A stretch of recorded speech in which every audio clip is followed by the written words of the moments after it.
Good evening, everyone. Welcome to the ISD 191 Policy Review Committee meeting. It's December the 8th. We are going, this is Director Schatz's final meeting with our committee this year, and we're sad about that, and I'm looking forward to her reflections in this meeting and wishing her well as her term ends. So just wanted to make that note because Darcy has sat on this committee for how many years, Darcy? My entire 4 years on the board, yes. So she's being provided such valuable input, reflection, and things that have really helped mold our policies over the last 4 years, and we're very thankful for that. First on our agenda are some policies with changes. We're only reviewing 2 policies tonight. It's policy 613, graduation requirements, and then the second policy is 616, school district system accountability, and both will be presented by Amina Oftedal. Thank you so much. Both of these policies have just some small changes. And they are the result of some corrections and some changes in state standards. On 613, the first policy change is the district assessment administrator. I actually have entered in the title of the person who is identified as our school district assessment administrator. So the person who holds this position will be designated as our district assessment coordinator, administrator. That is one change. If we go to graduation assessment requirements under A, there was a final bullet there indicating the 2015-16 procedures manual and page numbers. Those I'm having those removed simply because that manual may change or shift, and so having those specific page numbers is not necessary, knowing that that data exists already and is documented. So that's a minor change. The remaining changes are a result of the release of the graduation standards. So if you scroll down to, I think it's page 4, under graduation standards requirements, I have inserted section A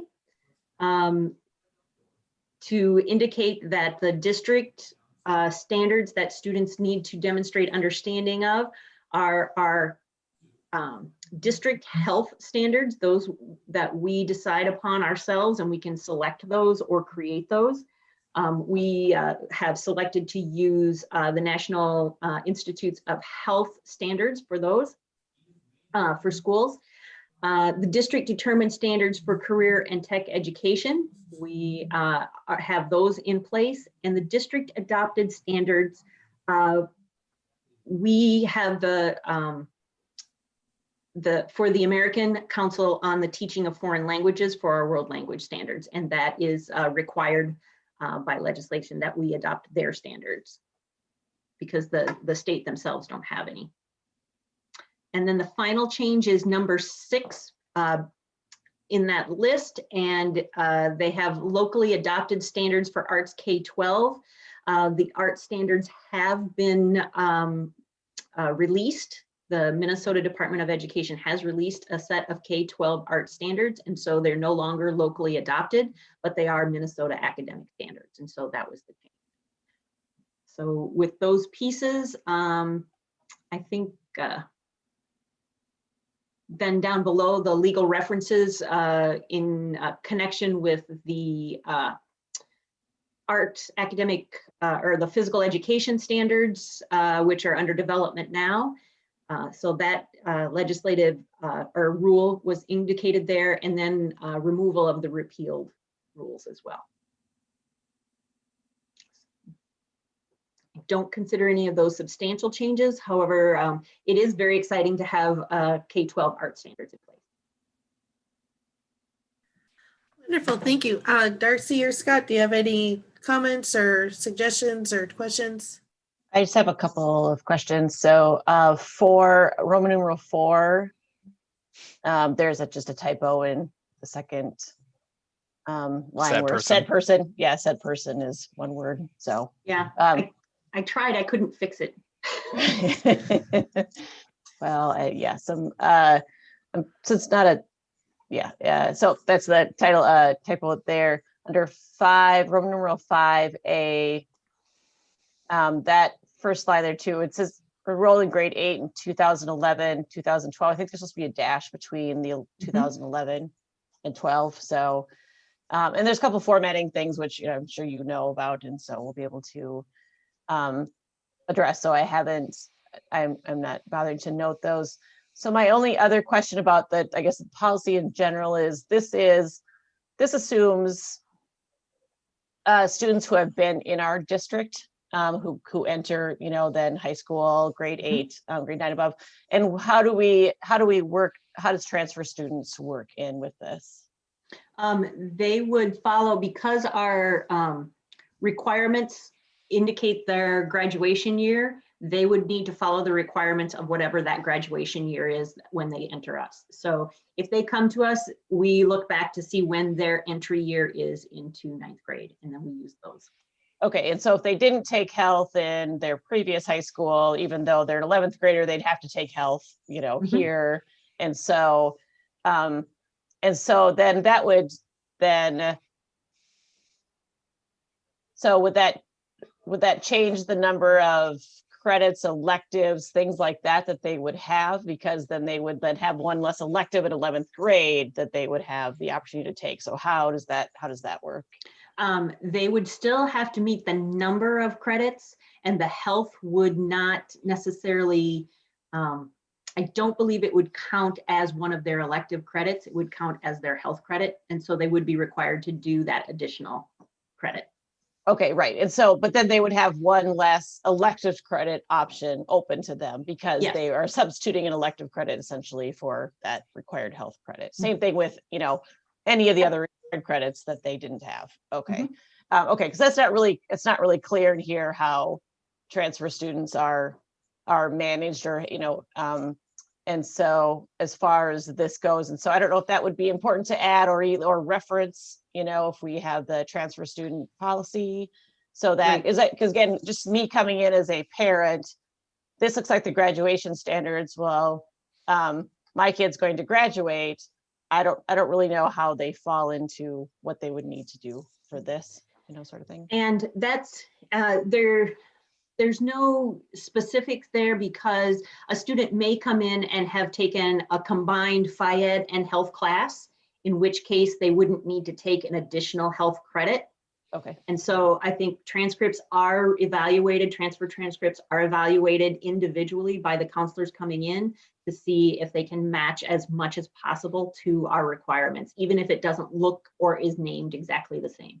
Oh, sure. Absolutely. Yeah. And that's done at the building, Yes. level, kind of thing. Certainly. I understand that. And so just for me, like as a parent, how would I know that is there a transfer student policy? I guess I couldn't, when I looked quickly, I couldn't really, see how transfers are, how students coming into the district. I know there is something, but if there is a transfer student policy, should it be referenced in here? Because we're talking about students that would need to follow these guidelines as they come into our district. And so if there's a way for us to reference back to how parents would know how that's going to work, then that might just be fine as a cross-reference, doesn't need to be added to the policy itself. So if that makes sense, that's for me as a parent what I'd be looking at. So, and that's all I had about this. Thank you. Okay, great. I had one question. Yeah. Also under Roman numeral 4, this is actually what I thought you might bring up, Darcy. So you've added a specific job title to that. I'm curious about the rationale behind that, because I know, at least in my own job titles often change and evolve over time. And by having a very specific one here, if that job title were to change, we'd have to redo the policy just for that one bit. This is one of those policies that is required to be reviewed every year. So you've seen it over and over again. So as part of that annual review, there is a guidance with policies to be clear and transparent for folks who are reading the policy, who they would contact specifically. And so in some policies, you're required to actually put the name of the individual in the policy. In this case, we moved back just to the title, and knowing that we will review, that's part of the annual. Okay, that's helpful. I didn't realize this was one of the ones that we do annually. So that's good information. Thank you. Thank you. Okay, so we'll move on then. If there's no further questions, we'll move on to the next policy, 616, school district system accountability. Sure. And again, there are just really non-substantive changes to this one. If you want to take a look at Roman numeral 5B, there seemed to be some words missing from that. It wasn't a complete sentence. And so I added the remaining words into that one, which is implementation of systems accountability and our continuous improvement process. So that just finishes out the thought for that particular one. If then if you want to scroll to section C4, the correction of the title of the person. And this is again one of those pieces where you review it regularly, and so you update that. Director of Curriculum Instruction, Assessment, and Student Services. That's no longer a position here, and so I have the correct title there. And should it be and assessment, or is it? Yeah. It's Director of Curriculum Instruction and Assessment now? I think there's an and in it. I should know the title. Yeah, the and it's a really minor thing, but yeah. If we're taking out the other and, it probably would have one there. Yeah, right. Okay. And. Yes, it should be and. And then the final change is just one of the legal references, eliminating the EPAS program. That's no longer a requirement, and so that's been eliminated. And then I did add in the cross-reference for the academic standards for physical education as well, since that's a new reference. Are there any questions, changes, edits?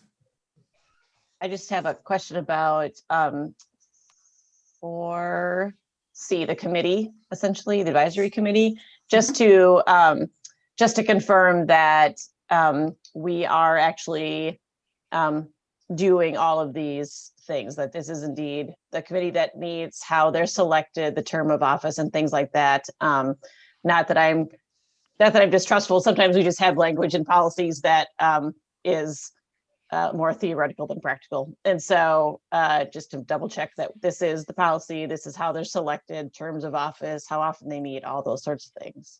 Yes, and so this is the SASIAC committee, and there is a challenge. It says here we ask people to do a 2-year term. I have some folks who come for 1 year and then they choose not to continue on for their second term. And so trying to get a staggered group. So I have one group that's even years and another group that's odd years. And so I'm continuing to build that. Today I just got another recommendation from one of our middle schools for another parent to add to the committee. And so we continue to try to flesh it out. I will tell you that the committee is not complete.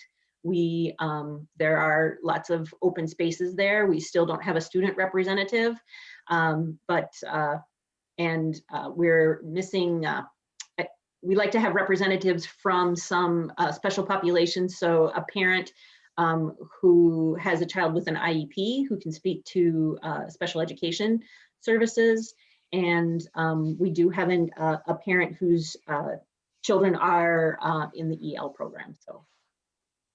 Excellent. So under 7.2 here, it says if we have difficulty recruiting a rep, the school board may appoint a member for additional terms. So I don't recall in the last 4 years you us doing that ever? Yeah, no, I don't believe I have brought that request to you. So Yes. this may be one of those areas if either Yeah.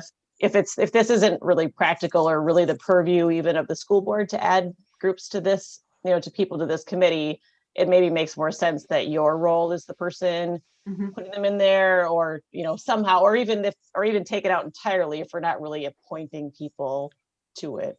Right. And so if you look at the language, it's may reappoint. And so you may grant someone the ability to go longer than two years. Okay. And so, okay. Okay. I guess I read that as like leaving for a year and then coming back for other years, as opposed to just multiple terms. And so they can serve up, this says they can serve up to 2 years and that's it. They cannot be on the committee again ever. Right. Okay. Is that really practical or helpful, or would it be better if they could stay longer? It would be helpful if we didn't limit their terms, so that folks who, I think they would need to be reevaluated at the end of each term, but I don't know if it needs to take the action of the board to reappoint them. Agreed. Yes. And I'd suggest that we take a look at this of what would be in light of what is best to help the committee exist and be able to do its work in the most effective manner. If we need to change some of these policies so that they can do that, so somebody can stay on, every, multiple terms, and you have, that we just have more flexibility as a district to be able to recruit people to it, to have them stay on longer, have, something so that it really can function the way that it needs to without restrictions like that. So could we replace number 2 with if a school site has difficulty recruiting a representative, or even not even saying that difficulty recruiting a representative, but maybe language that may indicate that members may serve an additional term. Yeah, because if a position remains open. Yep, something words to that effect. I mean, if the value of having this diverse group is certainly yes. True, and so, but then what we're saying here though is a great parent comes onto the committee and they have to roll off after 2 years, even though they still have kids in the system and would be of value, but even having the expanding perhaps the committee to be, this says one teacher representative, or one from elementary, and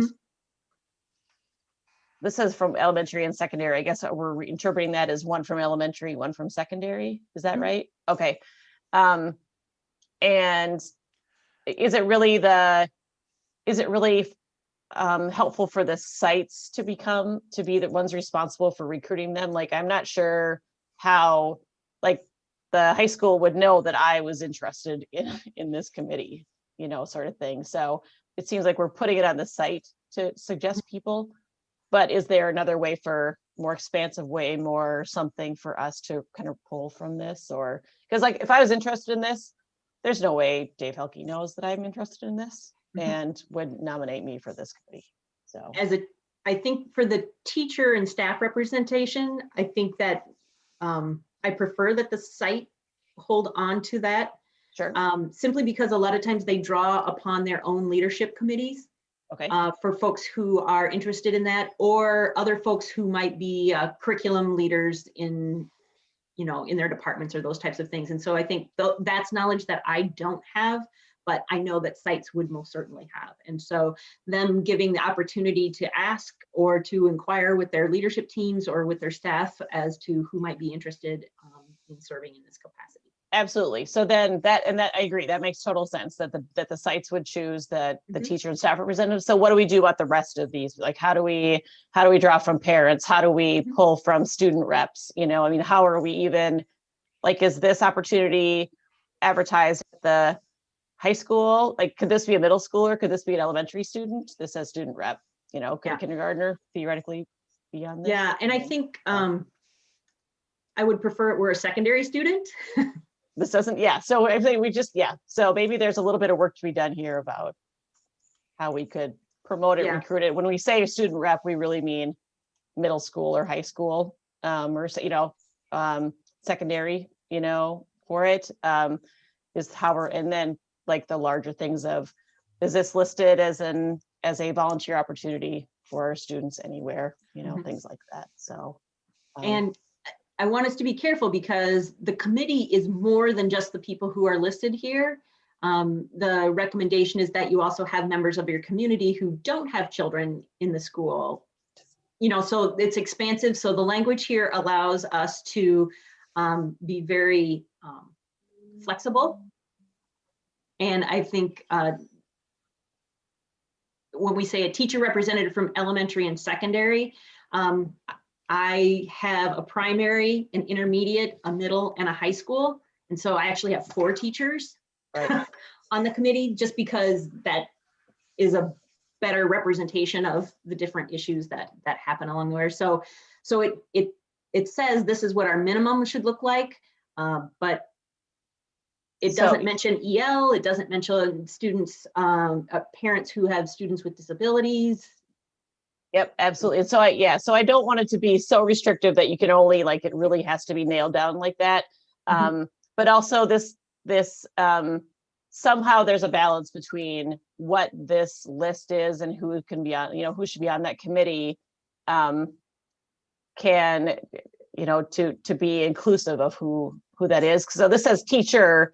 Does that mean there's one you know, like you said, you have 4 teachers on it, but this kind of sounds like, you know, is there one teacher that goes on it? And so maybe language that says teacher representatives from multiple levels and areas within the district, or something like that, that allows you some flexibility. And then really my other maybe larger concern about that is how are we able to recruit for this? Where is it promoted, you know, and offered as an opportunity? So, but the way that this is, so that isn't, and none of this to say, Leslie, with the large caveat of, I'm not saying that we don't pass this forward. I'm just saying that's like discussion for development as you see what this policy needs to look like in order to do the work that it needs to do. So that you need to do with it. And I think the accompanying document that I have with this is the SASIAC committee charge statement. And in it, I have a lot of these details, like what is the commitment, and, you know, how much time, and what are the topics that we'll be looking at, and when will we be meeting, you know, those types of things that I didn't, I haven't added into the policy, just because, you know, even this year has been an odd year of when we have the meetings and when, you know, and we look to try to have a parent whose child is in virtual academy along with, you know, so we've kind of shuffled it around a little bit. And I think that gives us a flexibility with that detail being more into that kind of procedural document. Yeah, and we generally wouldn't put that kind of procedural information in the policy anyway, you know, so that's just that's appropriate as accompanying. So Leslie, again, my concern is not about, you know, not moving it forward, but, you know, thinking about how to restructure it, reword it somehow so that it really can work for us and as it needs to, and is the purpose. Yeah, and I mean, I do agree though. I think that that one change could be put in there, like, you know, whether, I don't think us as board members need to. I agree that we don't need to approve extending people's terms. I didn't even know that was our core responsibilities. But one thing that I've seen in like other kind of like board bylaws and things like that would be that committee members serve a 2-year term up to so many consecutive terms. So like, is there a maximum cap that we want to have of 2-year terms for a committee member? So is it like they can do 2 consecutive 2-year terms to serve a total of 4 years, and then they have to roll off. I've seen, like in other bylaws, we've had it where a person could come back after they've had a year break from the group. Okay. So to recruit back. So those are some languages so that you're not having kind of people have to roll off every 2 years, but being able to extend the ability, like, we really want you here for 2 years, but if you'd like to stay longer, we'd be happy to have you longer up to a certain amount, you know? I like that suggestion. I think that's one of my concerns when it was brought up is, yes, I understand that people may still have a lot to contribute to the group by staying on for more than one term, but I also know sometimes when that happens, they can also become a barrier to allowing other people to join the group moving forward. And so that's where I become supportive of term limits, basically, for lack of a better phrase. Sure. Same here, Scott. That's what I was thinking, like two consecutive terms. Yeah, 2 will be a good number. Also, this is really like nitpicky minor, but I noticed in that section, the terms of office, it has bullet points 1 and 2, but all the other ones are A, B, C, D, E. Should that be A and B under that term of office? Yeah, Number 7. I think that's a formatting piece that we should correct. Right. That's all. That's, again, a minor thing, but the main thing I wanted to ask about was the term limits. So can I just clarify, are you all right, comfortable with me going ahead and changing that reappointing a member language and moving that forward? Yes. Can we instead of saying 4 additional terms, can it say for 1 additional term? Yeah. Yeah, What's the like language you want for that, consecutive or? Right. Yeah, they can serve 2 consecutive terms. So like it'd be 4 years total, 2-year terms. I think that's the language. Maybe I'm wrong, but Yeah, Yeah. I think that works for me. That'd be fine, especially if, if you're going to take a larger look at this document, for anything else, that you can make any subsequent edits that you would need to for that language, but this would allow you the immediate flexibility. Yep. For that. is this something we review on an annual basis too? I can't. This one is not, I It might be don't every think couple of years. this is one that you do every year. Okay. This might I be a think this was 3-year every rotation. year. I'll double check, but I think it's Okay. every year. Yeah. So it could be every year. So then the next. It was reviewed last August, it looks like, from the top. So yeah, it must Oh. be an annual one. Okay. So then the next go around too is just to keep, like as Darcy was recommending, making sure that the policy fits the current practice and that isn't bringing on any kind of too restrictive as well. So. Yeah. Mhm. Great. I think those are our 2 policies that we reviewed tonight. Now we have to determine their placing in the in an upcoming board meeting. And so since there are, they're not exactly minor changes. I'm wondering if they need to be on under new business as a first read.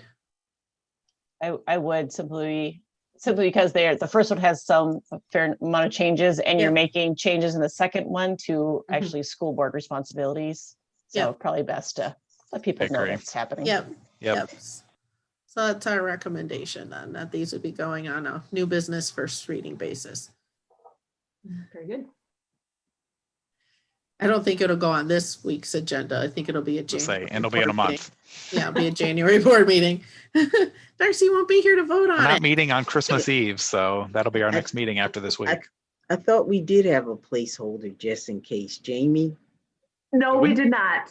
Okay. So Abigail wants the policies to be there on Friday when the board packet's released.